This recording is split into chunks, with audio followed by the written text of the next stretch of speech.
আসসালামু আলাইকুম, সবাই কেমন আছেন? অনেকদিন পর পট রান্না করছি। তা আমি যেভাবে রান্না করি পটটা, এই যে ভালোভাবে ধুয়ে পরিষ্কার করে নেওয়া হয়েছে।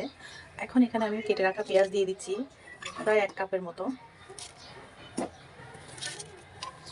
এখন আমি যেটা দিব সেটা হচ্ছে রসুন ১ টেবিল চামচ। আর যেটা দিব সেটা হচ্ছে পেঁয়াজ বাটা ১ টেবিল চামচ। আর দিয়ে দিচ্ছি আমি এখানে গরম মসলা বেটে রাখা ১ চামচ। আর দিয়ে দিচ্ছি আমি এখানে ১ টেবিল চামচ লবণ। আপনারা পরিমাণ মতো লবণ দিয়ে দিবেন।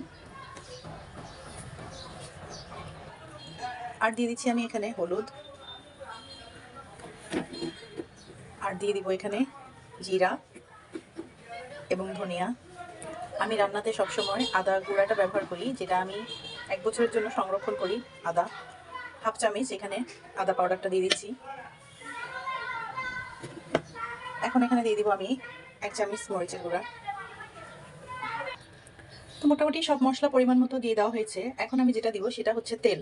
আমি এখানে যতগুলো তেল ছিল সবগুলো কেটে কেটে ফেলে দিয়েছি। এখন আমি এখানে এক্সট্রা তেল দিব। তো আমি সরিষার তেলটা দিচ্ছি। পরিমাণ মতো তেল দিয়ে দিলাম। এখন এটাকে ভালো করে মেখে নেওয়ার পালা। মোটামুটি ভালোভাবে মেখে নেওয়া হয়ে গিয়েছে। দেখুন কত সুন্দর করে মশলাগুলো মেখে দিয়েছি। এখন আমি যেটা করব সেটা আমি অল্প পরিমাণ পানি দিয়ে দিচ্ছি।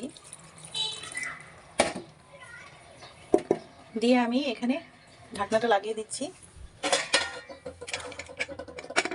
আমি বেশিক্ষণ রান্না করব না, হালকা একটু রান্না করলে তারপরে আমি চুলাটা অফ করে দিব। তো এখন রান্নাটা আমার হয়ে গিয়েছে অনেকটা। আমি প্রেসার কুকার থেকে এবার কড়াইতে ঢেলে নিয়েছি। এখন এটাকে ভালো করে নেড়ে চেড়ে পানিটা কমিয়ে ভাজা ভাজা করে নেব। আপনারা চাইলে এভাবে রুটি দিয়ে পরোটা দিয়ে খেতে পারেন, আবার চাইলে এটাকে একেবারে শুকিয়ে ভাজা ভাজা করে নিতে পারেন।